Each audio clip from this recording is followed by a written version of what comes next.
You're tuned to The Drive on your 24/7 home of the black and gold. Steelers Nation Radio.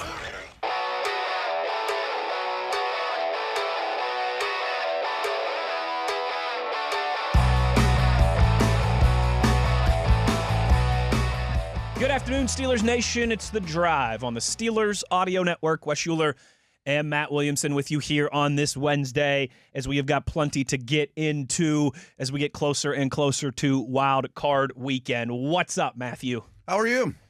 Not too shabby. Yeah, we're at the midweek point here. Start thinking Texans It's a weird Wednesday, though. Oh, it's a real weird Wednesday. Because right. There's no practice. No practice. We're still kind of off the back of like the holiday season and getting back into a regular routine. Right. And then no game this weekend. The game's not until Monday. It's a little bit of a weird timeline here, but we're happy to still be doing it. And there's like Black Monday stuff and coach news everywhere and draft orders official and there's things happening that for the teams that aren't good, let alone all the playoff action. Completely agree with you. College football stuff tomorrow, right? College football stuff starting tomorrow. Ty Simpson, the Alabama quarterback, declaring his intention to enter the NFL draft earlier today. But, Matt, the news of the day that I think we have to start with before we get into a lot of other different topics throughout these 2 hours is the firing, the dismissal of John Harbaugh by the Baltimore Ravens.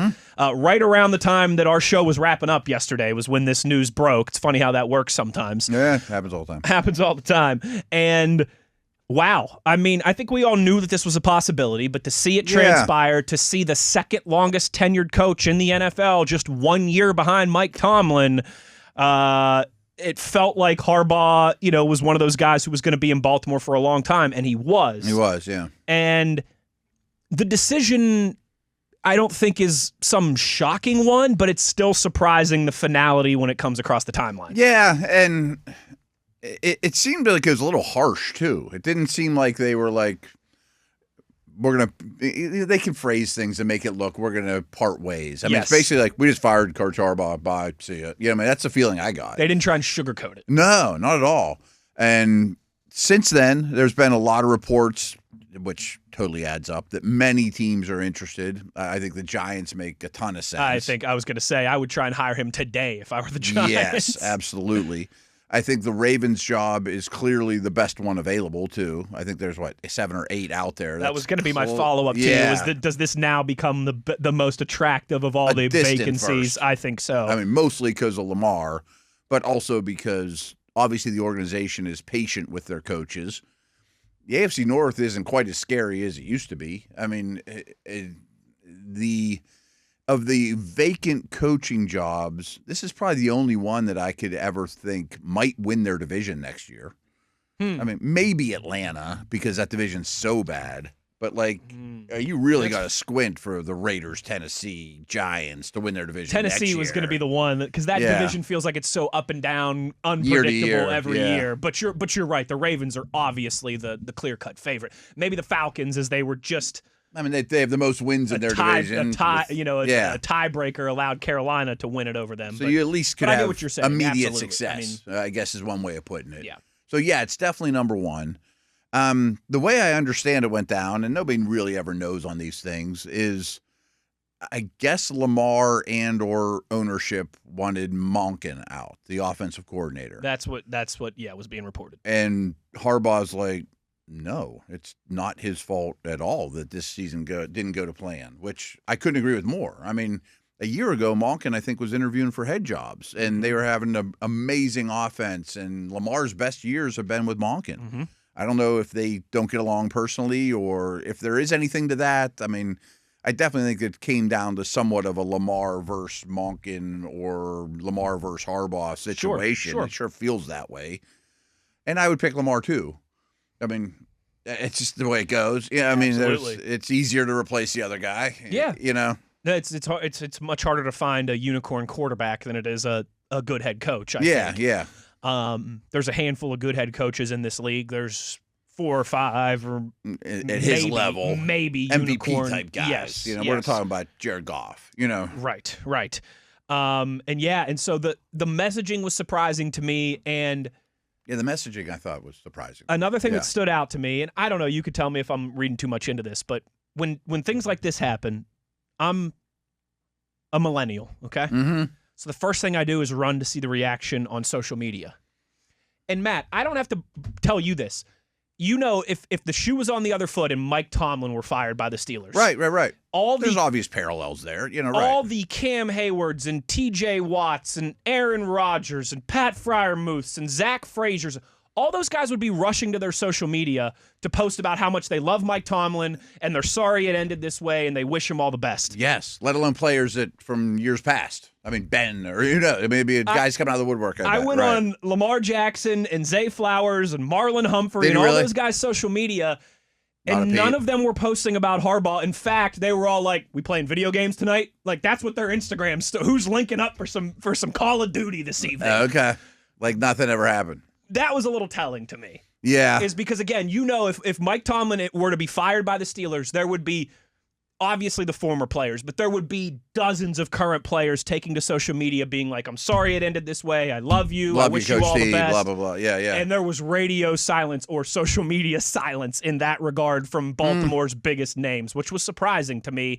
But again, maybe points to what you were suggesting, that maybe he's not as beloved and trusted in that locker room as he was a couple years ago. Yeah, and if you look at some of the greatest coaches of all time, their last couple of years aren't as strong as their first 10 to 12. Sure. I mean, there is a shelf life with a lot of them. Chuck Noll didn't end as well as he came in. I mean, there's a lot of those type of dudes.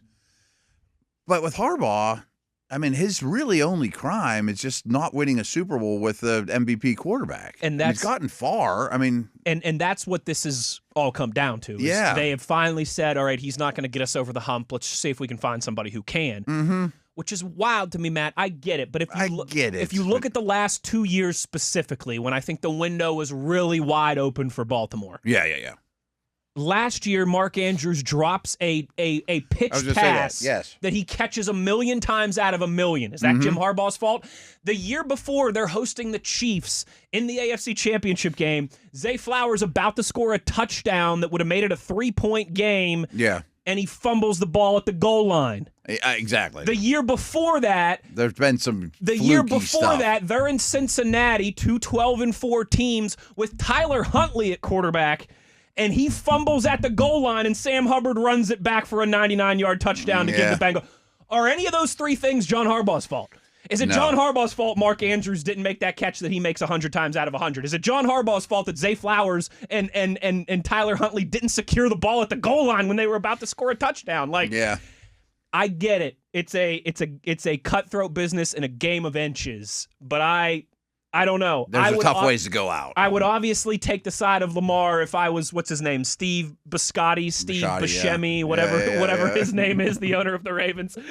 But I think there's a high probability that this one comes back to bite the Ravens in the butt. A lot of people have been making the Andy Reid Eagles comparison. Like, hey, Andy Reid left and they both won Super Bowls. Yeah, it's possible. Man, I don't know. I don't know for Baltimore. I think they might regret this one day. I can see that too. Couple things though. Like sometimes your own success hurts because expectations were so high. Totally. I mean, I picked the Ravens to be my Super Bowl champ this year. You did? And so many people did. And in that scope of things, it was a colossal failure for them. They didn't even make the playoffs. I say this season was a colossal failure for them. And it wasn't just because Lamar's injuries. I think both lines of scrimmage aren't particularly good. Maybe I misjudged that. They misjudged that. But, I mean, if expectations are we're a Super Bowl type of team and you don't even make the postseason. You finish with a losing record. Yeah, that's hard to swallow. They also have quite the history that it can't be fluky of blowing leads. Totally. I mean, they're really bad at that lately. And that's what all the people of the last couple years they've had stretches of blowing leads. Without a doubt. And some big moments that it's hard to excuse. But that seems to be the weighted, what was kind of put him on the chopping block. And I get it. But sometimes you wear out your welcome and a new message is great. I mean, I get that side of things too. Totally. But like if Mark Andrews catches that ball last year, does he still have a job this year? If Zay Flowers doesn't fumble at the goal line against the Chiefs and they end up going to the Super Bowl 2 years ago, does he still have his job now? They may have another ring one of those 2 years. Yeah, right. And then he'd be the emperor there and would be able to retire whenever he wants. But another way of looking at it too that hurts Harbaugh that isn't his fault is Chicago, Jacksonville. It's true. all teams these that made changes. Yeah, even Vrabel, I know he's not a first-year head coach, but there's a lot of success and they're going to get their pick of the coach too. If there's one guy out there that they want, I think it's the pick of the litter job. They'll probably get it. If there's this year's Ben Johnson, they're going to get him. I don't know that there is this year's Ben Johnson. I think last year's crop was a lot better than this year's crop to pick from. Now I think Harbaugh's the best option. So I think that goes against them a little bit too. Look, all these teams are having massive success the year after making a coaching change. Let's do that. Yeah, that's a great point. You can sign me up for that. That's a great point. We'll talk a little bit more about this and all the latest moving and shaking with the Steelers with our buddy Chris Halicke when we return on the other side. Just getting started here on a Wednesday. Plenty to get to on this jam-packed edition of The Drive on Steelers Nation Radio on the Steelers Audio Network.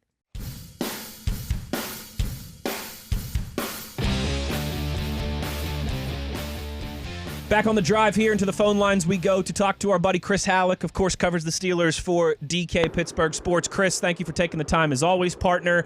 And before we get into some Steelers and Ravens reaction, the big news in the last 24 hours, of course, the Ravens parting ways with John Harbaugh. Were you surprised, or you think maybe it's just run its course and it's time in Baltimore? I was definitely a little surprised. Yes, there were some rumblings about the potential that it would possibly happen, but it's still pretty shocking when a coach has been there for that long, regardless of how much smoke, when the trigger's actually pulled. John Harbaugh's been a very successful coach for them. I understand that, some of the reasons why, Harbaugh was ultimately let go, or some of the reasons why some Steelers fans think possibly the same of Mike Tomlin, lack of recent playoff success, but still, when you look over the course of everything that he's done there, including bringing them a Lombardi trophy, his career there was a success, no doubt about that. And as we would suspect, if Tomlin were to ever lose his job here, Harbaugh is highly sought after right now. So yeah, not surprising that that's happening either. But the news itself, it was pretty shocking. Yeah, I tend to agree. Do you agree that the Ravens are the most attractive open job now? I like a lot of what they have on their roster. The first thing you look for is a franchise quarterback. Well, they've got that with Lamar Jackson, so that's an easy box to check, and that's the top priority to check. They have a lot of good players on defense. The defense needs some work. I think it's one of them for sure. Again, when you have, the primary thing that you need to win in the NFL, when you have that as you take the job, for example, a lot of people say that about Mike Tomlin when he started. He inherited Ben Roethlisberger. Well, whoever is going to take this job for Baltimore is inheriting Lamar Jackson, and maybe can do some different things to help Lamar get over the hump and get to a Super Bowl. So I think it's one of them for sure, because again, you immediately get a franchise quarterback who still, when healthy, is in the prime of his career. I mean, some of the other ones, the Cardinals, the Raiders, the Giants. A lot of these ones just have not, the Browns just have not won games lately, Yeah, absolutely. It definitely could be there. I could understand the appeal of the Giants, because at least there's some intrigue with Jackson Dart, and I understand that, but and perhaps the Dolphins, but even though their quarterback situation is not great either, especially when you consider like the contract that Tua has. So yeah, you can make a real case that the Ravens are probably the most attractive head coach job right now. It is Chris Halicke. He's our most attractive guest that we have here on The Drive on Steelers Nation Radio. Halicke, buddy, a wild one to say the least Sunday night between the Steelers and the Ravens. Back and forth drama, and so many different moments where it felt like it was over and it was won and it was over and it was won, and it all ends on a missed field goal on the very last play of the very last game of the regular season. Is that, that type of game, this type of moment, we've covered a lot of different angles of it, I'm sure, as you can imagine, in the last 48 hours, but is it kind of crystal clear that this is why they brought Aaron Rodgers here, for those type of games, for this time of year, not to be the guy who's going to throw for 400 yards and 4 touchdowns when the weather is nice in September and October, but to be the guy that can hang in there, that can elevate, that can win you a game like that down the stretch in a moment like that was Sunday night. The way I've been putting it pretty much ever since the Steelers were pursuing Aaron Rodgers before he even signed during minicamp was the reason why they want Aaron Rodgers is not because he raises the floor of the team. I feel like when you have a quarterback like Mason Rudolph, that raises the floor of the team. I feel like you're not going to have a catastrophic season if Mason Rudolph is your quarterback. But you bring in Aaron Rodgers to help raise the ceiling.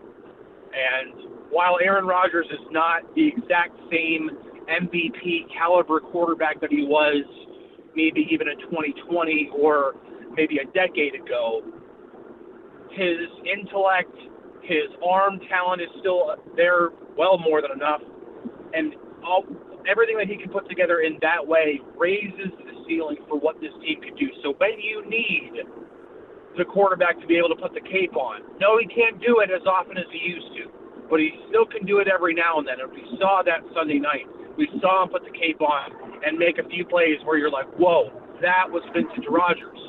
And that's why you do it, because that raises the ceiling. That gives you the additional firepower so when you go into a winner-take-all game against Lamar Jackson, or now that you're going into the playoffs and you have to take down C.J. Stroud, or you have to take down potential MVP candidate Drake May, wherever you have somebody who can put the cape on every now and then. So that's why you bring the guy in, and yeah, he showed the exact reason why they brought him in on Sunday night.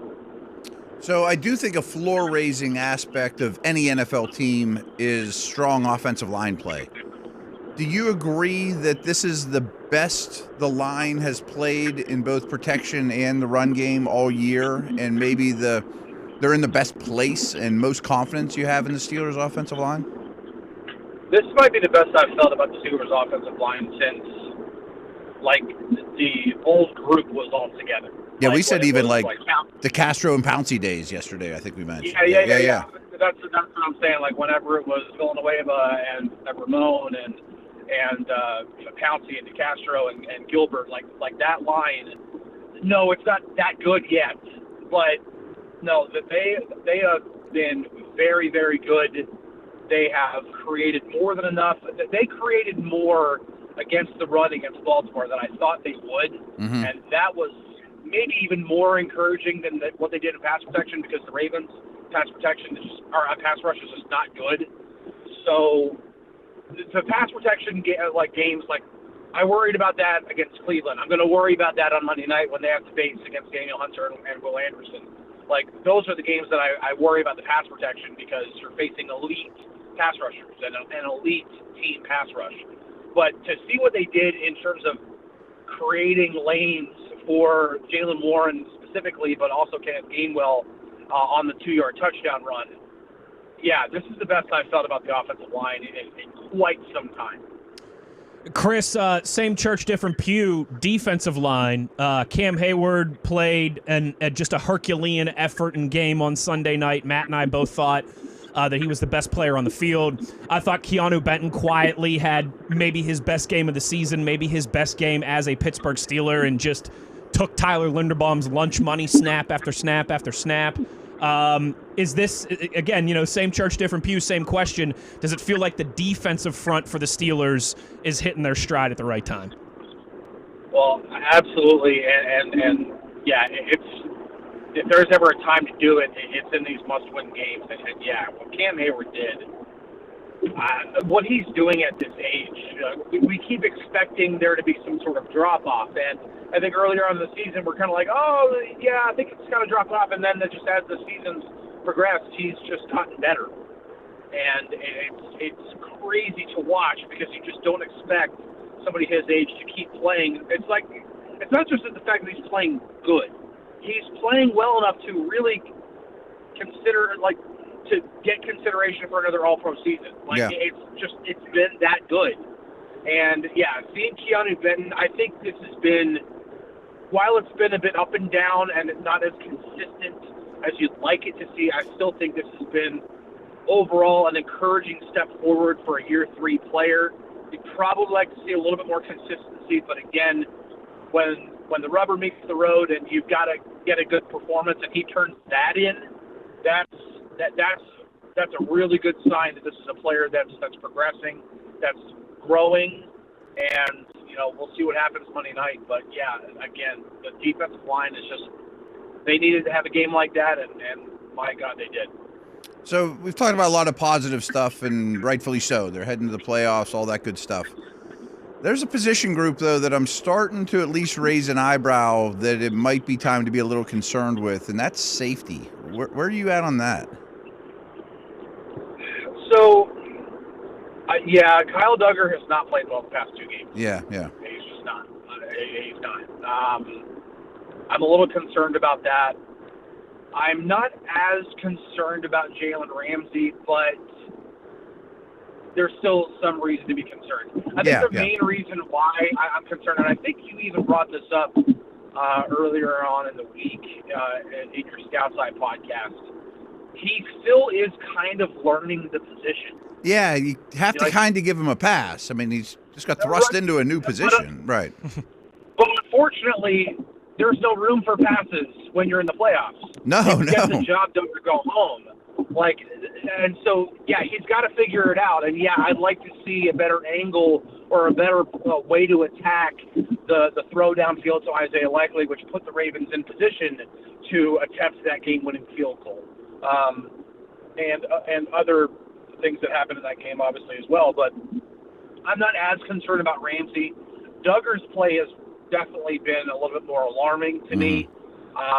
I do, now this isn't like breaking news or anything because there's not really anything to break, but Deshaun Elliott has been around the facility more often lately than I've seen him in a long time.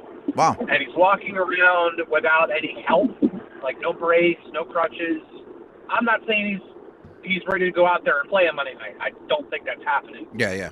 But if the Steelers can win on Monday night and possibly go wherever they need to go and win in the divisional round, I'd love to see if Deshaun Elliott could possibly make it back for like an AFC championship type thing, because I'd like to see this defense when it's Deshaun Elliott and Jalen Ramsey back there. That, to me, is a lot more intriguing because we know what Deshaun Elliott brings. But for the time being, I think Kyle Duggar is still the guy that you have to go with, but he's got to play better.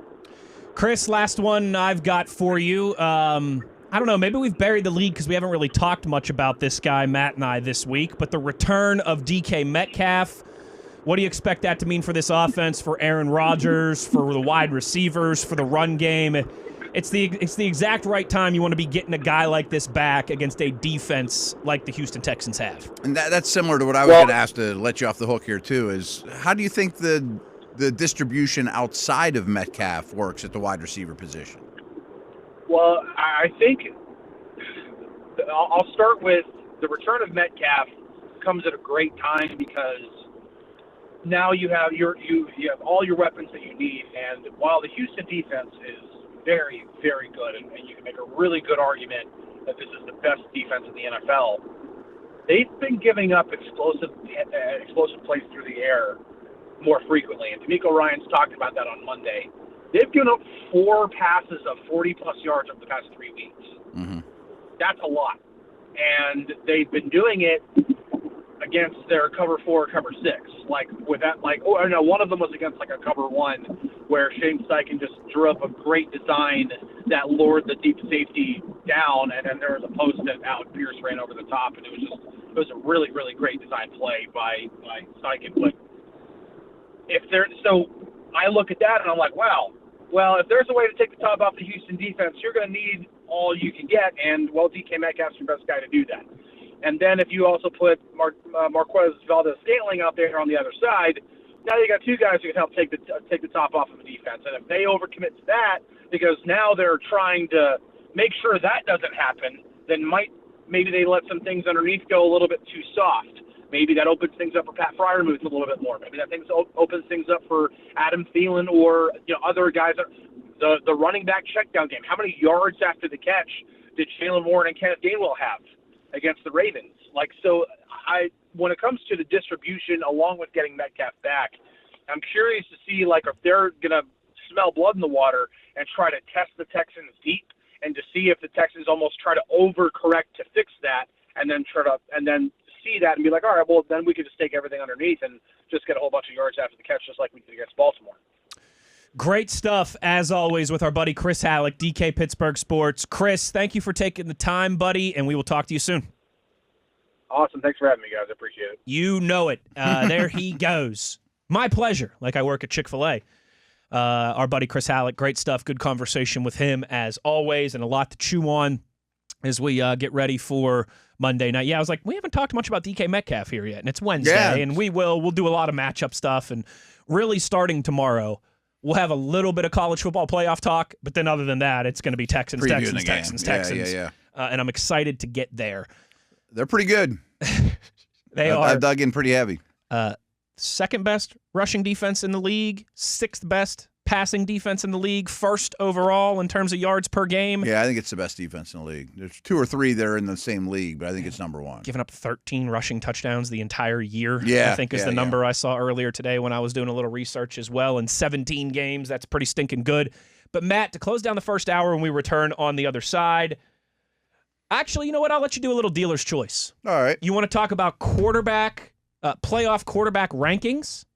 Okay. And where Aaron Rodgers fits in, or do you want to go NFL awards now that the season is in the books? Surprise me. I'm going to go get a coffee and we can get into it when I get back. Doesn't matter to me. A little voodoo, a little magic, a little we'll see what card comes up on the poker table here. Okay, flip a coin. When we return on the other side, Uhler Williamson, how about that for a tease? On The Drive on Steelers Nation Radio on the Steelers Audio Network.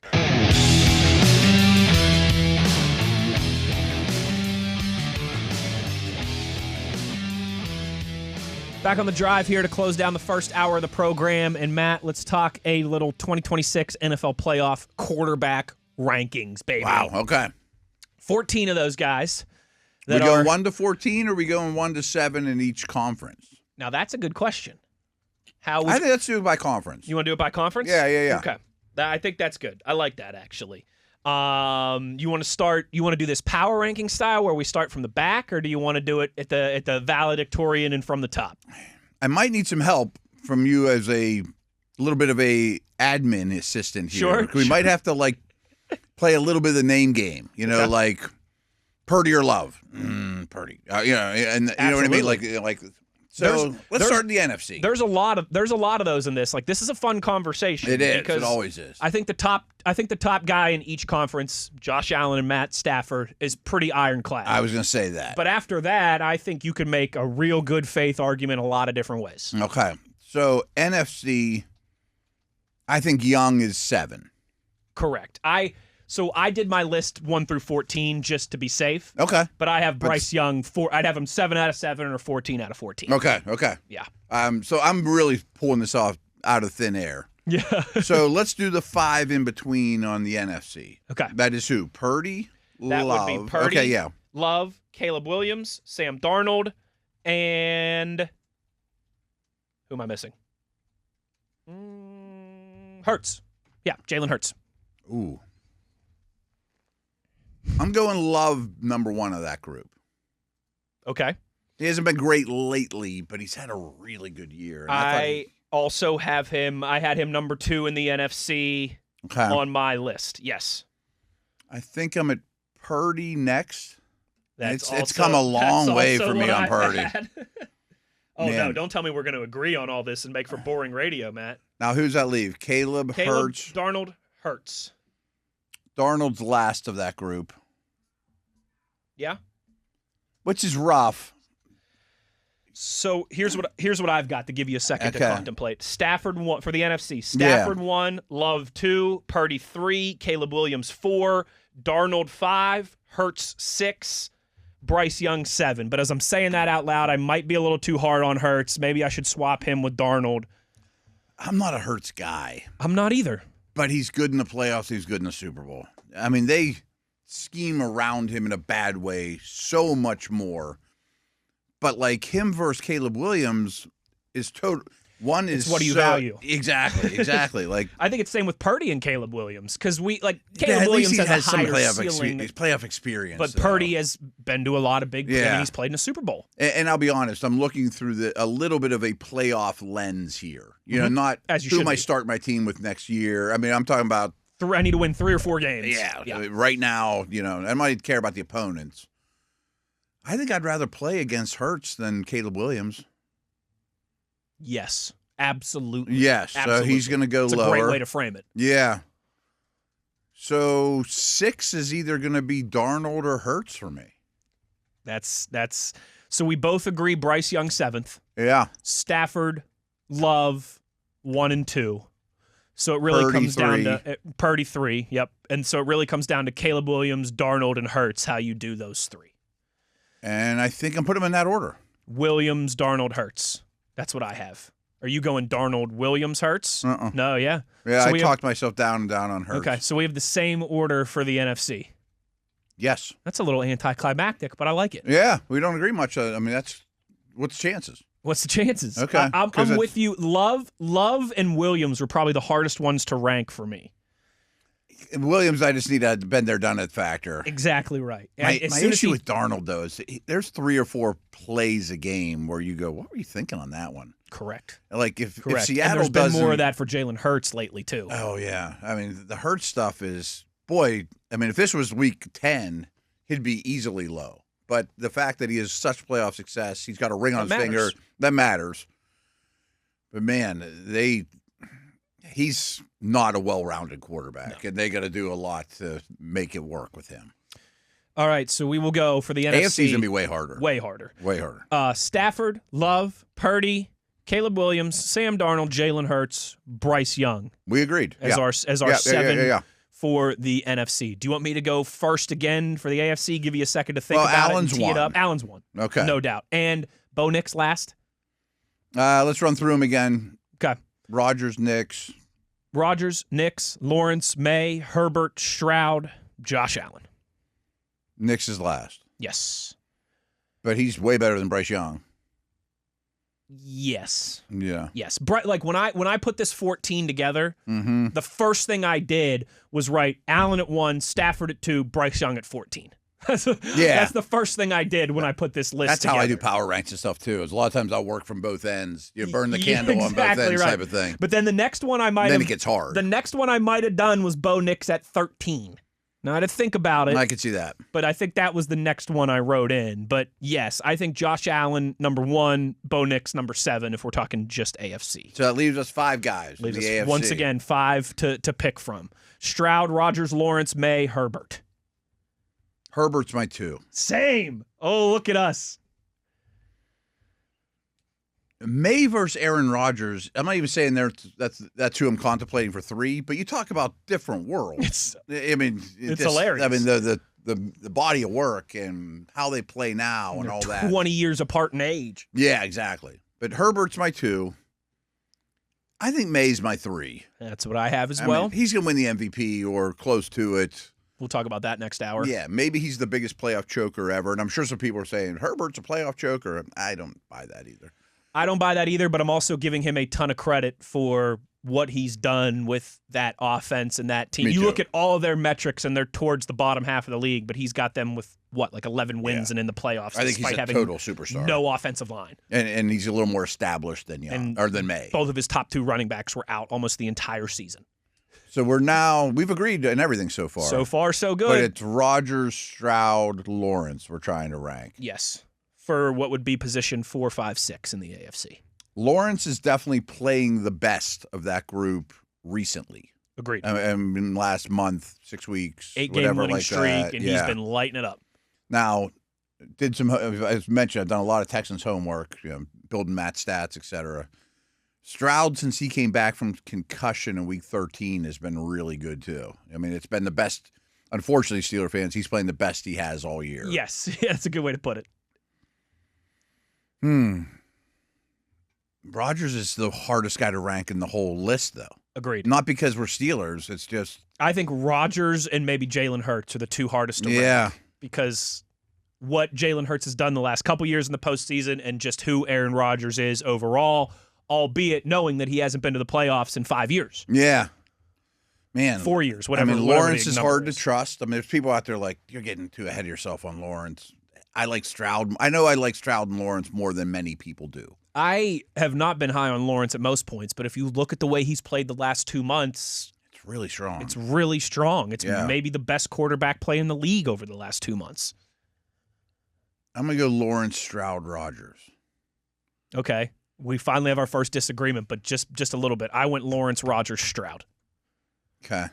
And really the only thing that holds Rodgers back is just athleticism, playmaker, when the play breaks down stuff. Yes. And we've seen a lot of that from Lawrence lately. The play breaks down really good. and he'll run for a couple touchdowns a game, and that's the one element that Rodgers doesn't really have in his legs go a tool long belt way anymore. They go a long way, especially this time of year. Now he avoids those problems better than anybody too. He sure does. And if it is one game to advance you on, which is kind of our criteria, I trust him above the neck as much as anybody, if not more, So I had Rodgers. And that sounds like it's like, he's a declining skill set. I mean, he can still do a lot. What's weird, though, is I had Rodgers 5th out of 7 in the AFC. Mm-hmm. But I have him 6th overall.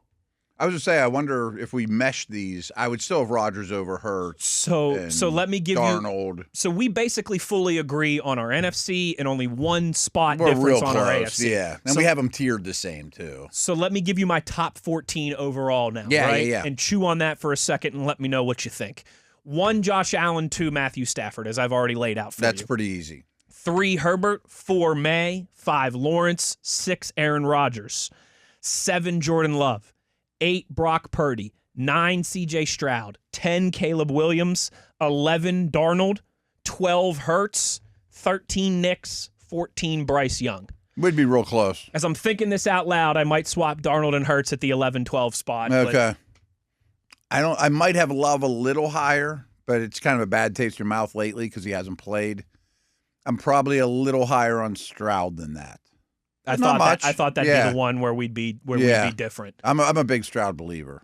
And as you mentioned, he's played very well the last month and a half. Yeah, and he's had a lot of stints where he doesn't have much around him, in terms of blocking in a run game and things like that too. But he does have a defense.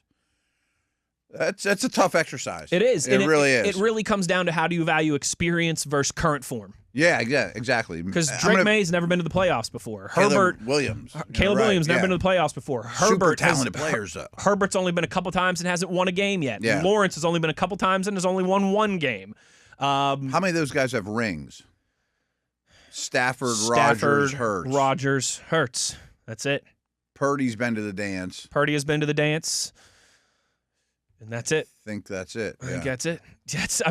It's a very tough group to evaluate in that regard. Yeah, it is. It's a very tough group. Especially without Mahomes, Lamar, Burrow, like some of the guys we're used to. That would clearly be high on the list. Oh, yeah. That have Brady and, guys of recent memory that have been out there a lot. And even someone like Jared Goff, who's been to the playoffs a bunch recently. Yeah.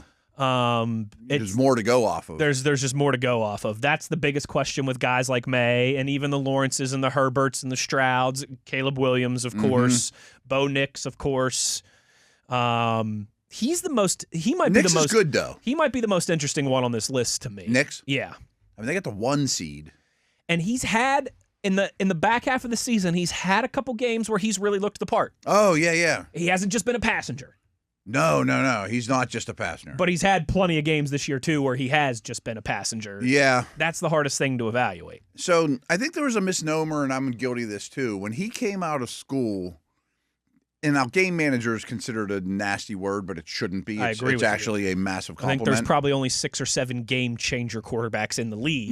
Yeah. And then the next, 10 best are all game managers, but that's not a knock. But when Peyton took Nix, I think a lot of people just thought, he's going to be Peyton's puppet out there, It's kind of the opposite. I mean, since he's been in the league, Peyton's kind of reeling in some wild stallion moments and arm strength, running skills, strength, speed. He's better than a lot of people think. I mean, He is a really good athlete and has a lot of tools, and I think thus has a higher ceiling than people thought on draft day. I absolutely agree with you I think on he's that. a much higher ceiling than McCarthy or Penix, who were drafted ahead of him. And I didn't at the time. I think he has a higher ceiling than Jalen Hurts. Hurts has a higher floor, but I think he has a higher ceiling. Yeah, I agree. And what's really going to be interesting is the Broncos' run game is not great. That's the thing. That might be. He can't just lean on run game and defense to win a Super Bowl. If you listed the Broncos' biggest concern heading into the playoffs, it might be their run game. Mm-hmm.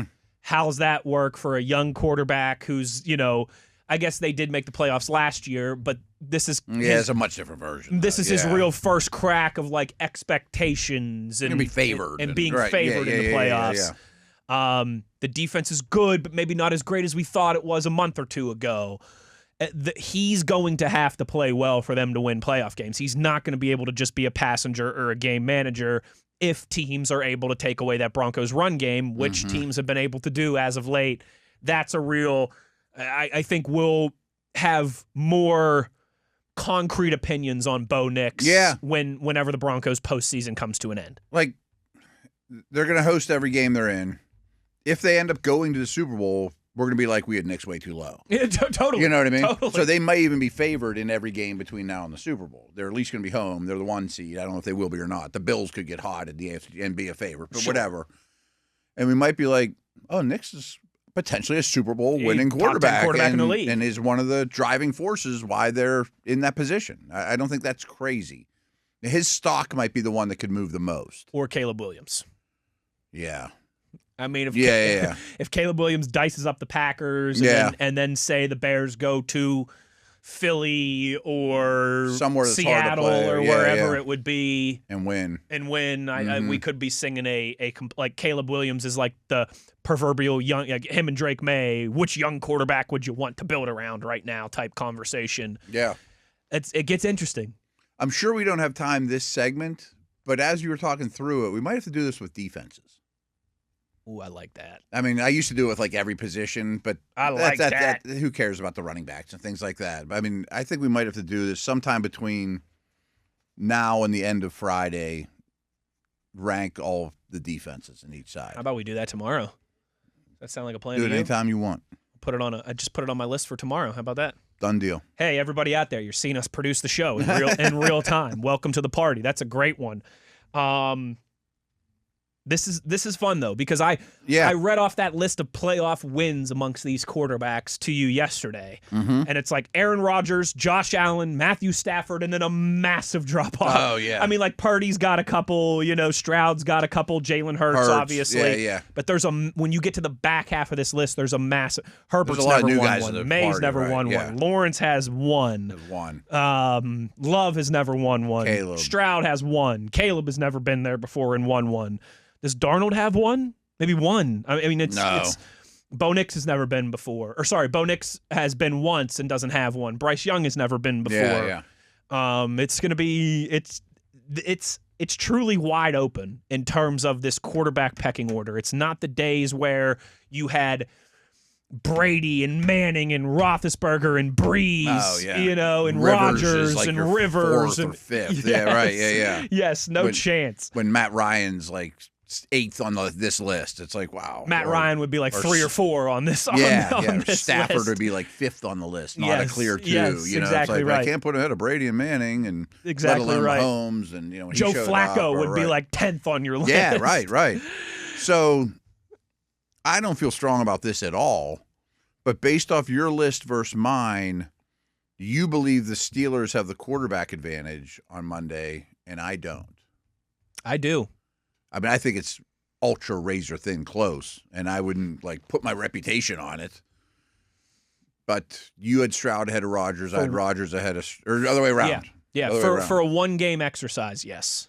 And your case is really strong. I'm having a hard time defending mine. And I think I'm a card-carrying member of the C.J. Stroud fan club. You and I laugh about that a lot. Like you are for Trevor Lawrence. I always held a candle. Yeah, there was times when it was flickering. You were on the May train earlier than anybody else. I will give you credit for that in perpetuity. But I'm kind of like that with Stroud and Herbert. I'm big believers in both of those guys. Me too. That was a fun exercise. It is fun. It's fun to talk through it. Let's do defenses tomorrow. Okay. Let's do NFL awards when we return on the other side. Talk about some more about some of these guys as it relates to MVP and Offensive Player of the Year and all those different things. We'll do that to kick off hour number 2 when we return. Wes Uhler, Matt Williamson, halfway home on the drive on Steelers Nation Radio on the Steelers Audio Network.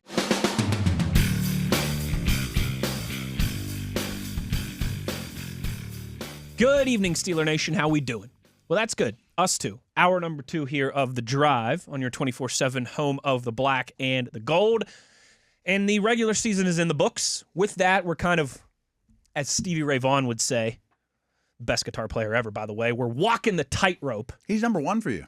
He's number 1 for me, but I understand that's a personal preference. Well, sure. It's not like Brady's the best quarterback or Jordan's the best. Correct. Like, yeah. I think I've said this to you, though, that I understand Stevie Ray Vaughan's an acquired taste. If you're talking best guitar player ever, okay, and you don't mention Jimi Hendrix, Eddie Van Halen, or Jimmy Page, I immediately tune you out. Really? Okay. So if you want to tell me best guitar player ever and one of those 3 isn't up at the top in the conversation, I immediately tune you out. Okay. You know my utter love for Zeppelin, but I was shocked that Page was one of your 3. Oh, the godfather of the riff. Okay. I guess you could throw Clapton in that conversation, I thought maybe too. BEC. Throw Clapton in that conversation. But Clapton Van Halen is God, after all. I would have picked Van Halen and Hendrix as 2 of your 3 for sure. Yeah, right. Buddy. Yeah. Buddy. I mean, just absolute game changers. I forget who it was the other day, but I told somebody was listening to Beat It by Michael Jackson and like dancing along and singing along. It might have been on the Steelers bus, like on the way to Cleveland or something. And I was like, Eddie Van Halen wrote that riff, right? That was Eddie Van Halen who wrote that riff. So not only is he, Eddie friggin' Van Halen, he also wrote the riff for the king of pop, Michael Jackson. Huh. I digress. These are the conversations that Matt and I have every year when we drive 5 hours each way, 10 hours round trip to Indianapolis. We make Dale crazy a little bit, yeah. We used to every year debate the hockey stuff would make him crazy. Best guitar players, and like Mount Rushmore of hockey players. And it'd be like my one time a year to catch up on hockey stuff. Dale would just be losing his mind. Like, guys, can we talk about baseball instead, please? Right. Like, didn't we do this last year on the way to Indy? Don't you guys have this same conversation as we cross over the Ohio Turnpike every single year? Matt, speaking of awards, let's talk some NFL awards now that this regular season is in the book. You want to start at the top with MVP? You want to start with let's start with the big kablammy. And I think it's a 2-horse race, right? Drake May or Matthew Stafford. Yes. Is that fair? And did the way the season ended, does that give Drake May the nod? Yes, and yes. I think so. Now, I hate being so driven by recency bias for an award like this. It's great. But I think it's enough, because they were so close. What I tend to do when it's splitting hairs, like with deserving candidates like this, is I like to have which team would drop off a cliff more if you took that guy away from them. Especially for valuable. Let's not forget that's in the conference. It's not the Heisman Trophy. It's not the most outstanding. Right. I almost wish it was worded most outstanding player as opposed to most valuable, because that leaves a ton open for interpretation.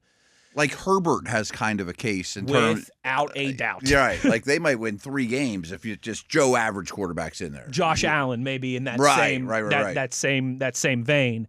But with the way it is framed, I think it's Drake May slightly over Matthew Stafford, because I think the Rams are a better organization, better head coach. Not that I think the Patriots are bad and Vrabel's bad. But better organization, better head coach, better roster in LA than in New England. Yeah, the tiebreakers I think favor May, except for he played an easier schedule. I mean, the Patriots played a very easy schedule. That's one knock against them. Ooh. But I don't think his receivers are exactly Devontae Adams and Puka Nacua. No, Diggs had a great year, but I would take Devontae and Puka before I would take Diggs. Better lines, better scheme, right. For sure. So, yeah, as much as I would love Matthew Stafford to get it at this point of his career, it'd be a great story and a great career achievement for him. I think I'd give Drake May the slight edge. As much as I hate to say that, another MVP quarterback in New England in his second season, right? Jerks. Great. Offensive Player of the Year, Matt. Does that go to Puka Nacua, or did missing time? You go in Jackson Smith and Jigba. Smith and Jigba has a really strong case, pretty much start to finish. He sure does. Taylor's no longer in that conversation. I was going to say Taylor kind of fell off. What's funny is I've seen in these articles, I've seen a lot of people mentioning Trey McBride in this conversation, which I don't hate. I mean, he's had a historic tight end year. But I think when your team's that bad and that out of the playoff picture, I don't know if you can win an individual award. Like, I don't think you give him Offensive Player of the Year. Right. You know, when your team won 3 games. Not to mention, I mean, you better have like a Gronk year. I mean, I'm really He had an outstanding season. Yeah, I'm not bashing McBride, but he doesn't influence the game like Gronk did, you know. I think it's a 2-horse race, 2 receivers. I think it's between those 2 receivers. I've heard a little bit of buzz for like McCaffrey late in the year. Yeah. You know, I think he carried that offense for a while, but he only averaged like 4 yards a carry. They didn't run the ball well all year. No. I think I'll go Puka Nacua slightly over Jackson Smith and Jigba. I think Njigba probably does, in terms of who I think's going to win it. Yeah. If that makes sense. I think Njigba, if this was along the lines of most valuable, would get the award. But Offensive Player of the Year, man, you look at Puka Nacua and what he's done, and it's ridiculous. It is ridiculous. Like yards per route. If you break it down like the lowest common denominators, yards per route run, things like that, he's historic. I'm going with Smith and Jigba. Yeah. Just a little more consistency from week 1 to week 18. I agree with you on that. Less around him, lesser quarterback, higher target share. I agree with you on all those things. Yeah. Maybe I'm going against my own logic here. I'm not sure who the better football player is. I don't think either one's the best wide receiver walking the planet right now. I think Puka's a little more complete because he's really good in the run game. He's physical. He's got some Hines Ward vibes about him. Yeah, he's big. Yeah. You know, like he plays big. He likes the contact, plays big, likes to get out there in the run game and move people around. Yeah. Yeah, I'm going to go slightly Smith and Jigba. I don't hate it. Yeah. I'll go Puka just so we can be different. Okay. Defensive Player of the Year. Yeah, this is a real tough one. No fun. Yeah. This is a real tough one to discuss. I guess the better discussion is who comes in second, Jeffrey Simmons or Will Anderson Jr. I wouldn't bring up Will Anderson because obviously they're on the docket here for Monday night. If this was a Heisman style, you have the finalists sitting up on the stage as you open the envelope type thing. I think Will Anderson Jr. and Jeffrey Simmons would be the other 2 people on the stage with maybe Nick Bonito as well. Yeah. But I think super strong year. I think those 2 would be the other 2 on the stage with Myles Garrett. Yeah. Simmons and I think Cam deserve to be first team all-pro or all-pro. Agreed. D tackles. And Micah Parsons had a strong case. And then you would put Myles Garrett and Will Anderson on the edge as the first teamers. Man, Parsons had a case if he'd have kept going, but the injury I think has to knock him out of it. You know, but he was awesome. I would go Anderson number 2. But I'm holding that against Simmons because his team stinks. It's kind of like the McBride conversation too. You know. Yeah, it is. And all those guys are absolutely outstanding years. But you're right. If we flip Jeffrey Simmons and Will Anderson, the teams they were on, I think Simmons would be getting a lot more love. I know Simmons would be getting a lot more love. So, folks, everyone's going to know. I mean, you probably know by now that this pair of edge rushers coming to town is horrendous. Hunter actually has more sacks than Anderson, but I do think Anderson's had the better year and is the slightly better player. Fair. Matt, what might be the most difficult of all these? Coach of the Year. Oh, I know. There are so many deserving candidates. I don't feel strong candidates. about any of them as the clear number 1. I think the top 3, Ben Johnson, Kyle Shanahan, Mike McDonald. I think Jacksonville has a case, too. Totally Liam Cohen. I think Vrabel has a case. He does. He certainly does. I don't want to be too recency biased because just a week or so ago I said it was Shanahan. And I know he just lost to McDonald. But, boy, they had a lot of injuries this year. And they lost bad. They got beat up. You know, so I just don't want to hold one game that if that was week 2, I never would have thought twice about it. Sure. I'm going to go Shanny. I mean, that was possibly the best offense in the league. Didn't have Purdy for a stretch. Didn't have Kittle. Wide receivers been a rotating door. Trent Williams didn't play some. But, boy, there's 5 or 6 really good candidates. I think I'm going Ben Johnson. Okay. And here's why. Sometimes I rail on this, but I think it applies here. The exceeded expectations and what you did with what you had type thing. Yeah. Like, Seattle, went to the playoffs before McDaniel got there. You know what I mean? Like, I picked them to be a playoff team this year. I didn't pick them to be the 1 seed, but I picked them to be a playoff team. Like, they made the playoffs in 22. They went 9-8 in 23. So it's not like he inherited a Chicago Bears type. I mean, before he took over, they had made the playoffs 1, 2, 3, 4 times in the previous 6 years. Seattle. Seattle. I would say Chicago's a total opposite. Chicago's a total opposite. Yeah, I mean, they haven't sniffed double-digit win seasons and postseason success and that kind of stuff. Kyle Shanahan's really tough because, man, he overcame so much. Bosa and Warner both being out. Yeah, so the defense has nothing. Purdy, Kittle, Trent Williams, Brock Purdy all missing time. But people were calling Caleb Williams a bust, and that the Chicago Bears organization is going to have to tear that thing down and rebuild again. And Ben Johnson has them as the 2 seed in the NFC playoffs. I'm going Ben Johnson. I'm going to make a case though for Vrabel. Okay, which is fair to do because over-under win totals came out, and I'm sure we had conversations about that, and I always do in the preseason. I love those talks. And when the Patriots came out, it was like 7.5 or 8, and I'm still like, this team was terrible last year. 2024, year ago, they picked 4th in the draft or something, and I'm like, they're putting the cart before the horse. It still needs an O-line. There's some pieces on defense. May's in his second year, as much as I love him. That's not this type of team. They are not a playoff contender. They way exceeded that. I mean, I don't think he took over a great roster either. No. I mean, the May situation, actually, Josh McDaniels might be the offensive coordinator. It could be like coordinator of the year. I mean, he deserves a lot of the May credit too, by the way. Yes, he does. I've kind of been surprised in a way that his name hasn't popped up on more of these head coaching searches, but he just might be this would be his third crack at that, and the first 2 haven't worked out, and he might just be a coordinator forever. And if he is, what a benefit for Vrabel and Drake May and those guys going forward. I think I would go Vrabel over Liam Cohen just because of how bad the Patriots mess. They were far worse. You know what, though? One guy who I think deserves a shout in this, too. He's not going to win it, and he might not even be in the top 5, but I think Jim Harbaugh deserves a quick mention here. One. They lost their top 3 tackles, their top 2 running backs, and they still won double-digit games and are in the playoffs, like comfortably in the playoffs. I just feel like he's always going to win. In a really good division. Yeah. He's some of those like Tomlin never losing season feel to him. He's not top 3. He might not even be top 5 if you put Cohen and Vrabel ahead of him, which I think is fair, but he at least deserves a shout. He had a really, really good year. He at least deserves a shout, I think, in this conversation. That could go a lot of ways. Oh, it sure could. Like I said, that might be the hardest. That might be the hardest one of the year to judge between there to decide as coach of the year.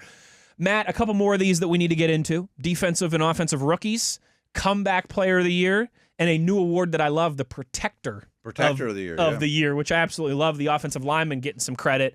Let's take a break and do that on the other side. Okay. So we can give those all kind of the proper conversation and not rush things here. We'll continue to talk some NFL awards as we roll along. Uhler, Williamson, it is The Drive on Steelers Nation Radio on the Steelers Audio Network.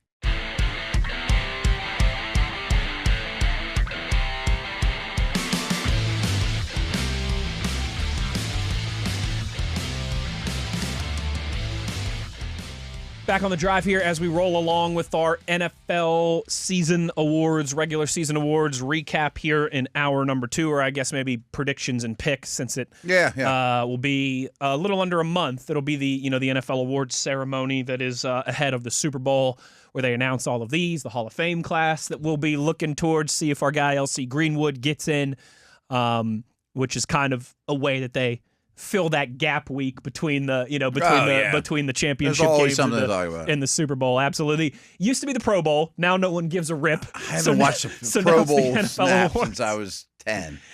Can I be honest? I think it's a generational disconnect thing, but I've never been into All-Star games, Pro Bowls. I was as a kid. I'm sure it was a big deal at a time. And there wasn't as much entertainment back then either, or channels, or there's phones, not 57 sports channels with everything you want to watch. Right. And Netflix and HBO with 700 great TV shows. I haven't cared for 30 years though. Yeah. You do, though, have a great story about when the NHL All-Star Game came to Pittsburgh and you got everybody's autograph. Yeah, we went and hung out in the hotel lobby for like 2 or 3 days. Matt, comeback player of the year up next for us. And that's always a weird award. It's always a weird, because how do you judge it? Is it somebody who got injured and then came back, like an Aiden Hutchinson or a Chris Olave, or even I've seen Troy Faltanu's name mentioned here a couple times.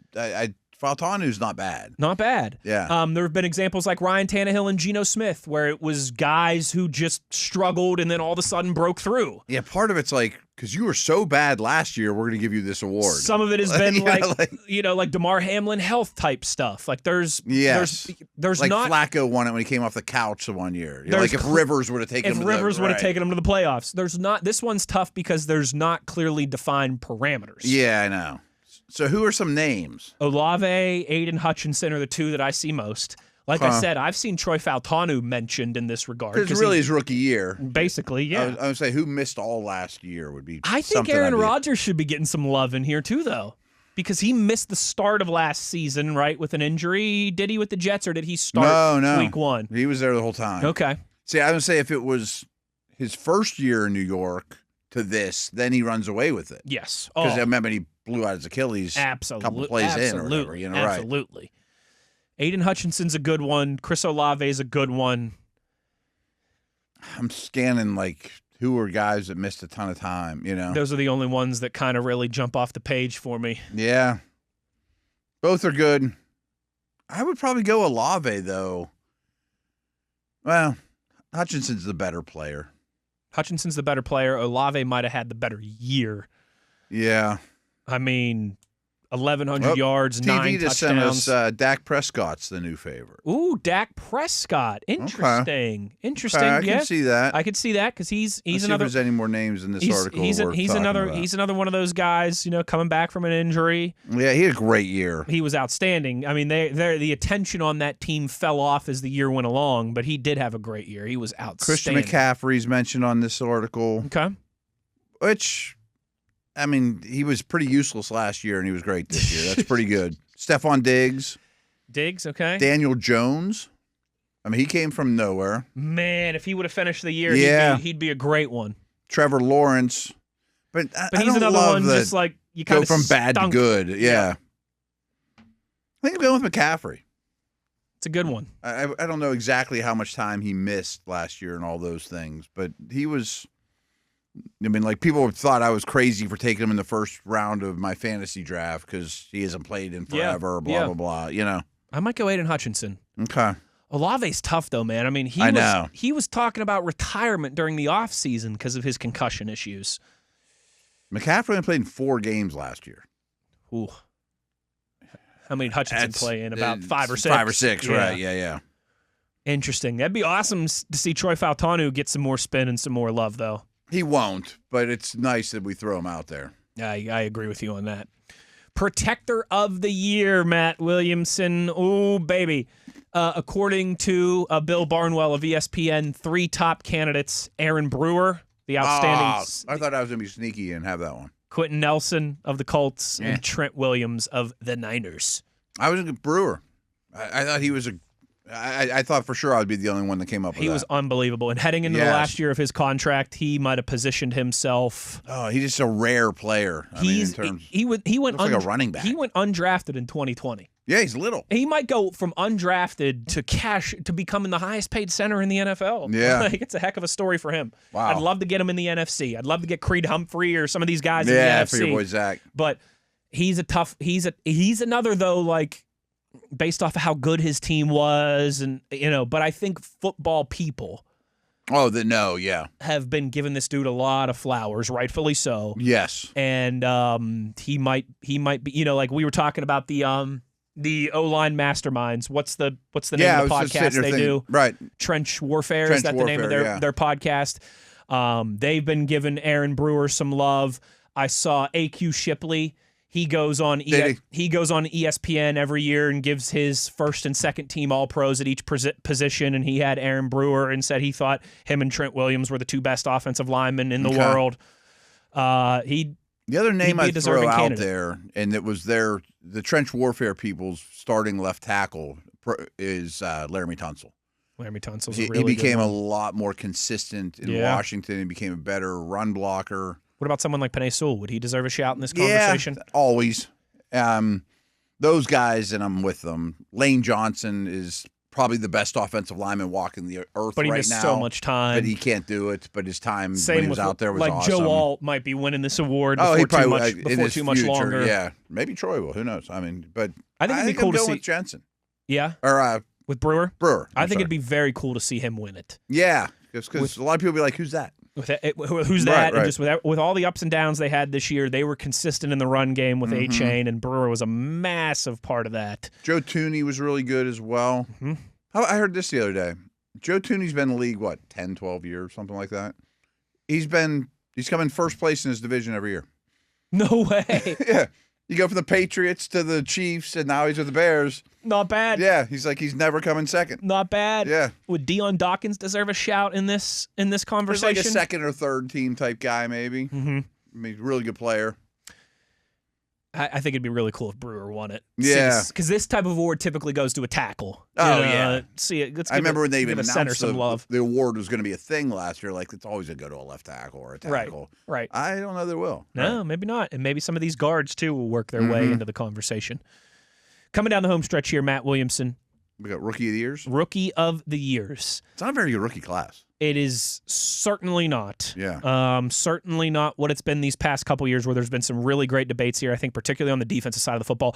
So let's start there because I think the offensive Rookie of the Year is a little more fun conversation. Let's save that for last. Defensive Rookie of the Year. Is it Carson Schlesinger of the Browns? Abdul Carter maybe working his way into the conversation? Schlesinger's my pick. Pierce from the Falcons, I feel like, has been getting some love. Both the here edge down guys the stretch. from Atlanta played well. It's a bad group. It's not a great group. It really is. And like I think Abdul it's Carter and Schlesinger. Carson Schlesinger are very good players, but they're not the typical names that we're discussing. Blow in this, your doors off. Type, yes, in this conversation. Rookie years. Schlesinger?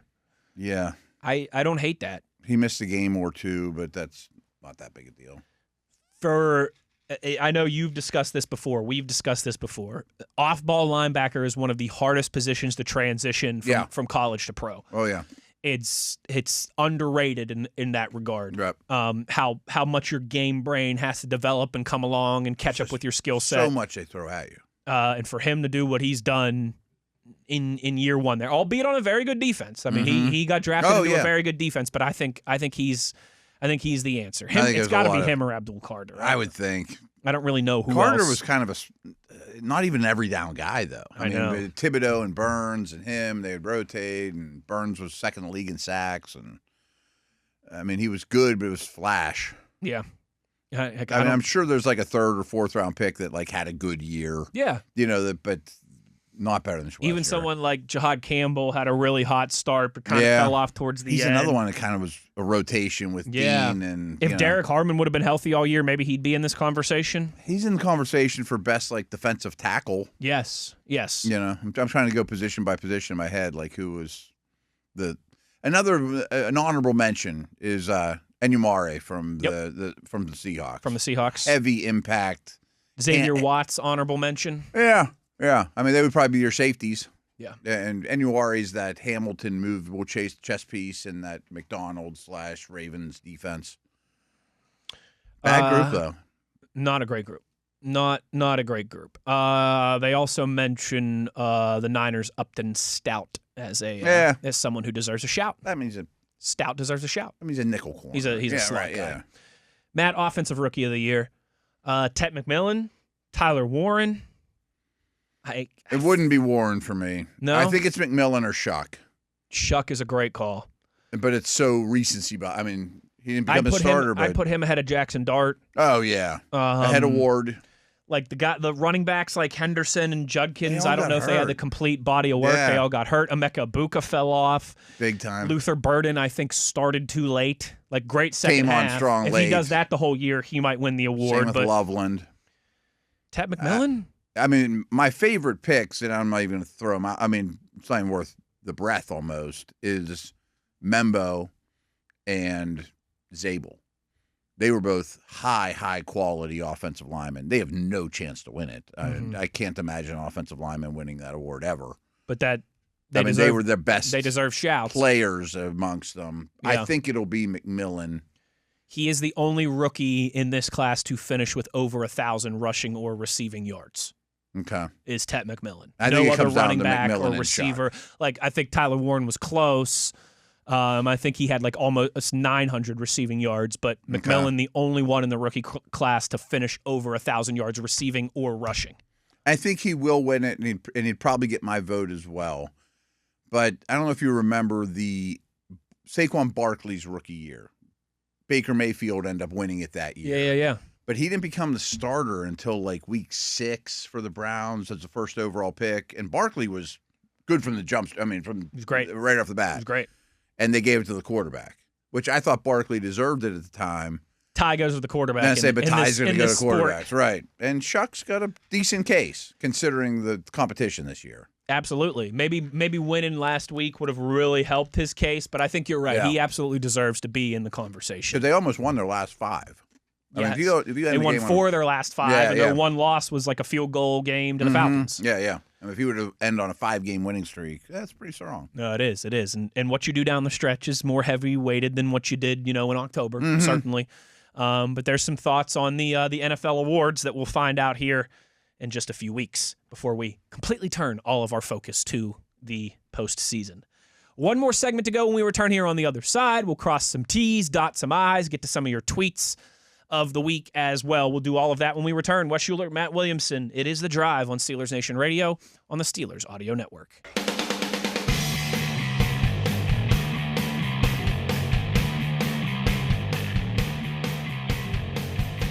Final segment here of The Drive on this Wednesday as we're getting closer and closer to Wild Card Weekend.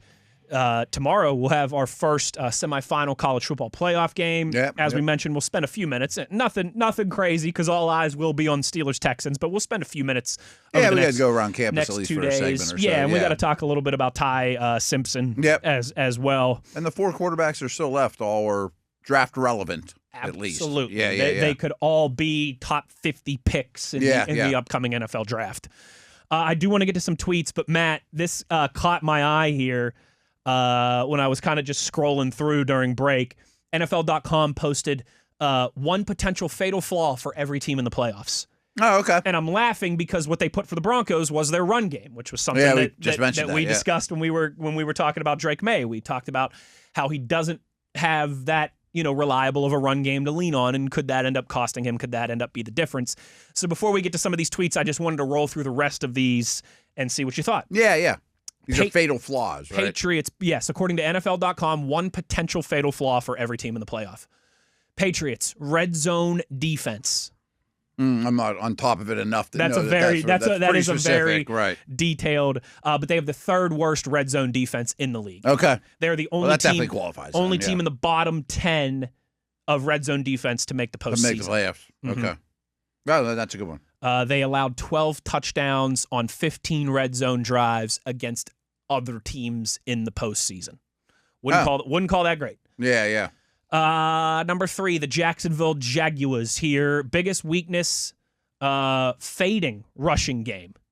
They're a tough one for me. I think they're pretty well-rounded. I don't think they're awesome in any area. Maybe just experience? Yeah, that wouldn't be a bad call either. I mean, you got a rookie head coach and a young quarterback, And then just a roster full of guys that haven't been there, done that. Yeah. But that is an interesting one because you're right. Now that I think about it, they don't have a glaring one to me. Yeah, but it might just be the cumulative. Like, are they elite in any area, and do they have the experience? For the Steelers, Matt, this is not a surprising one. Explosive plays. Yeah, that's what I was going to put. Lack of them on offense, allowing them on defense. Been a lot better with the allowing part. And they do get some explosives, especially on the ground. It's been better than through the air. It has been better, and hopefully with DK Metcalf, that will continue. But Aaron Rodgers, 5.9 air yards per attempt, lowest of any quarterback in the league. Next lowest is Geno Smith at 6.6. Yep, I get it. I think that's fair. I mean, we've talked about explosives for the offense and the defense just about every single week. We will probably a lot in the offseason. And we probably will once again in the offseason. The Houston Texans, the Steelers' opponent. Offensive line, completely agree. Yeah, I would say if you want to break running game more so. I mean, it's not a great running game at all. But the O-line is still a huge question mark. It's not the albatross around their neck that it has been the last 2 or 3 years, but it was horrible last couple. It's still bottom of the league. It's still below average. Yeah. 100%. Houston also, though, and I'm sure we'll talk about this, red zone conversion rate of just 46%. That's 30th in the National Football League, and part of that is because you can't run the ball in those tighter spaces when the field when the field constricts. Yeah. Buffalo Bills, biggest weakness, one potential fatal flaw, lack of a go-to target on offense. Yes. I think that's well said. I would say run defense is also right there, too. It's been a problem all year. But you really need – I mean, it's really nice to have a difference-maker mismatch outside receiver when the going is tough. Yeah. And it doesn't even have to be like a Jamar Chase, future Hall of Famer outlier. If you gave them a Metcalf, a T. Higgins, a Zay Flowers even. They might be my pick to win it all then. They might be. Yeah. Oh, do we need to do that before the week's over too, don't we? And we're going to pick all our games. Yeah, but just make a prediction of who's going to win it all before the... All right. Sure. I think that's an easy... Some of these teams, it's a little bit harder to pick one. The Bills is easy. A lack of a dynamic playmaker not named James Cook. That's not your running back. Sure. Number 7, no surprise here, too, for the Chargers. What do you think it is, man? Oh, it's obviously O-line. It's the offensive line. Particularly protection's horrible. I mean, they've been without Slater and Joe Alt forever. They've had more injuries since then. It's bad, yeah. Of all the teams and their one potential fatal flaw, it might be the biggest. This might be the biggest of everybody. Yeah, or it's certainly the most obvious. Yes.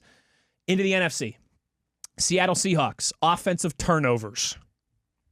That's a Darnold thing. I mentioned that when we were talking quarterbacks. He makes 3 or 4 decisions where you're like, what are you doing on that one? Bro? Yeah. Yeah. 14 interceptions this year for Darnold, 6 fumbles lost for 20 turnovers in 17 games for him. Yeah, that could derail things. And he's also only pressured 29% of the time, 6th lowest in the NFL on his pass attempts. So it's not like he's... Yeah, it's not a Herbert situation or a Stroud situation. Exactly. That's a pretty clear one for Seattle, too. Bears, interesting.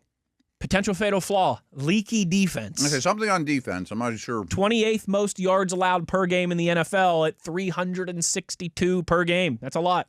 Yeah, they could be another playoff experience type one too, but I definitely would pick something on defense. They kind of made it a nice broad. Yeah, I would have probably gone lack or a reliance on turnovers on defense, but I guess this fits into that conversation too. A big thing in the playoffs too, it's great to have a pass rush or pass rusher that can close out a game for you. You know, bringing Rivera out of the pen. They don't really have that. They do not. No. They do not. They don't have the Chris Jones. They don't have the dynamic guys that the Eagles have had. They allow 362 yards per game, 28th in the NFL, 24.5 points per game, the most of any team that is qualified for the postseason. Yeah. Philadelphia Eagles at number 3, fading, disappearing offense. It has to be something offensive. Completely agree. I mean, it's probably a little rough to say quarterback. I might say rush game, but that means Hurts. That means the offensive line. Yeah. But I think fading offense is a fair way of phrasing it, yeah. Like, does Lane Johnson still have it in the tank to be Lane Johnson for 3 or 4 games? I think he'll be back, and they did rest everybody, which could help, in that situation. Yeah, it'll be interesting. But that defense, pretty stinking good. Really good. They can get the other side of the ball moving. They will be dangerous once again. Carolina Panthers, biggest fatal flaw, passing attack. Yeah, I mean, I'm not sure what... There's a lot you could list there for those guys. Yeah, again, they're... Quarterback play, passing attack. I mean, they'd be last in a lot of categories. It'd be harder to say where the strengths. Yes. Defense is good. It's fine, but yeah. I mean, none of them are... It's not elite, but it's good.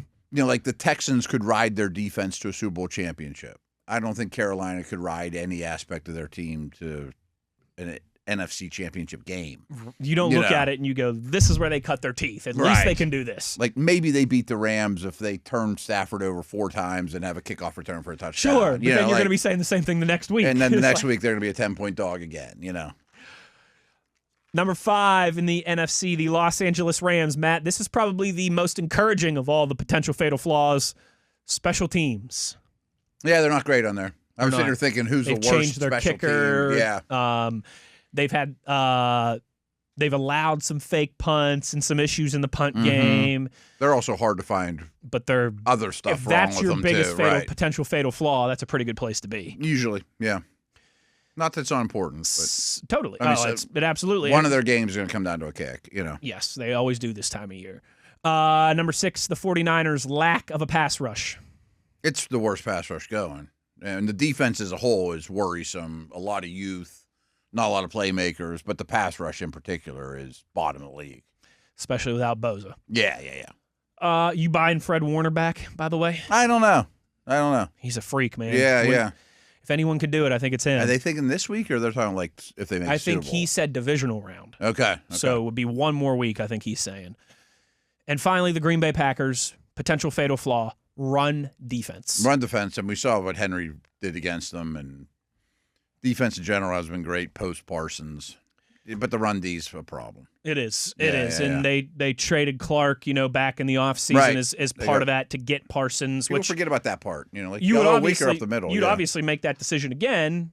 Sure. But it cost you something. Yeah, you got worse in an area. It wasn't just picks. Yes. Some tweets here as we go to close this thing down. Rodney tweets us, and he says, hey, guys, I'm not saying, but I'm just saying, dome teams in the postseason, dome teams over the last decade on the road in games below 40 degrees. 1-14. Really? Dome teams in the last decade on the road, temperature below 40 degrees, 1-14. The predicted temperature for Monday night, Matt Williamson, because I pulled up my weather app here, is 25 degrees for the Steelers around kickoff. So just so happens, found this out this morning, Stroud averages 6.1 yards per pass outdoors this season compared to 7.8 in the dome. Ooh. They play a lot more dome games. I mean, that's a real thing. Yeah. It's a real thing, yeah. You look at some of these guys, even someone like Drew Brees, who is a no-doubt all-time great Hall of Fame quarterback. Oh, it's way different than like Ben's career. The year they went to the Super Bowl and won it was the year that they were the 1 seed and had the home field advantage. It's funny, I bring up Ben because they basically were contemporaries, of course. You can make the argument who had the better career, blah, blah, blah. And they both were better for their respective city than the other one would have been. You know what I mean?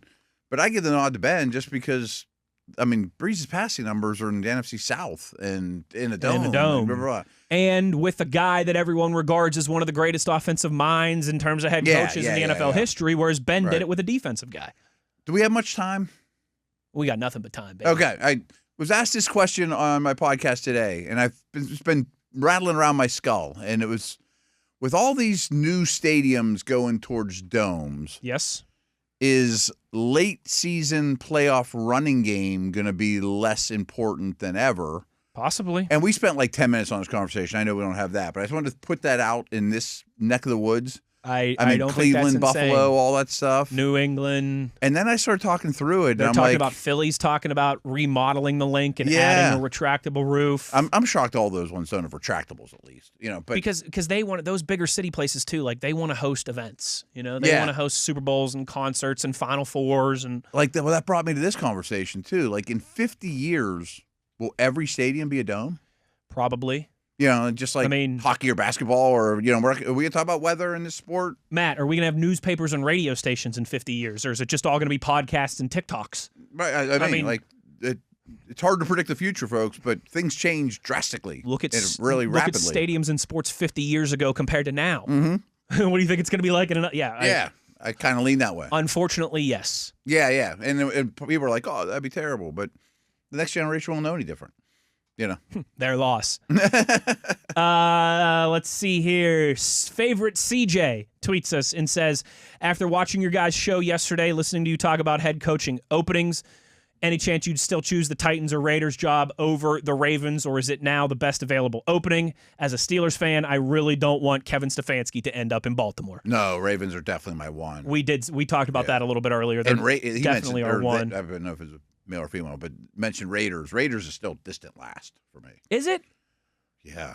See, I think I'd rather have that job than the Cardinals. Cardinals bad. Browns is bad. These aren't real that job than the Browns. These are all the worst organizations. The thing with the Raiders is at least you're getting a blank slate. Like you can go and take Fernando Mendoza or Dante Moore or wherever you want to go. That at quarterback. part's nice. You've got Brock Bowers and Ashton Genty.